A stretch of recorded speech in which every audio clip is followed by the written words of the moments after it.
So here we have the Mini 3-door hatchback on an 18 plate. I'm going to start off firstly by showing you around the outside of the car, and then we'll hop in and run through some controls on the inside of it.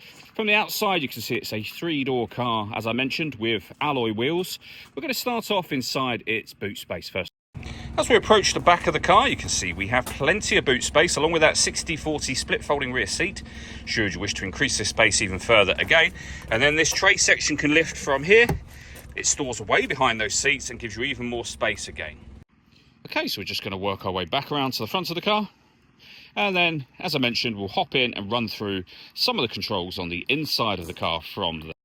Just briefly before we climb in, I think it's well worth seeing the interior from this exterior point of view. There's plenty to run through on the dashboard, so let's hop in and we'll do that now. Okay, now that we're inside the car, we're going to start with the dials. So on the left-hand side, we have the rev counter, we have the speedometer in the middle, and the fuel gauge on the right-hand side. Also in the middle, you can see the total miles of the car there, 33,814. You can change the information displayed above that with a button on the end of the indicator stalk. You can, for example, access the digital readout for the speedometer. Over into the center, we have the main screen for the car.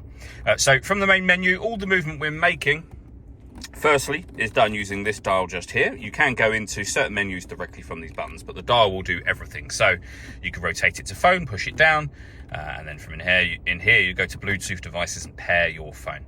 When it comes to listening to music, you can use Bluetooth audio, USB input at the top, Bluetooth audio, and auxiliary input. Of course, we have the radio as well, AM, FM, and DAB, as you can see. So plenty of ways to listen to your music. The main volume for the stereo is just there. Beneath that, we have dual zone climate control. So you can adjust the passenger and driver temperature. You can increase and decrease the fan speed. You can determine what direction you'd like the air to be distributed in. When you're happy with those settings, that's your air conditioning on. Same button will turn that off. Or you can hit auto. The car will now take full control of the fan speed and direction of the air to maintain the temperatures that you've asked for. You can override that manually at any time you wish to. We can turn our traction control on and off. This is where you start and stop the engine. You can turn off the stop and start, which is something different altogether. This car is designed to cut out when it's stationary in traffic to save you fuel. The system is off when that light shows. We have a 12-volt charging socket, USB and auxiliary inputs, and then your 6-speed manual gearbox. All that leaves me to say is thank you for taking the time to watch this video. If you'd like to come and see the car for yourself and have a test drive, please feel free to give us a call here at Surrey Specialist Cars. We'd love to hear from you soon.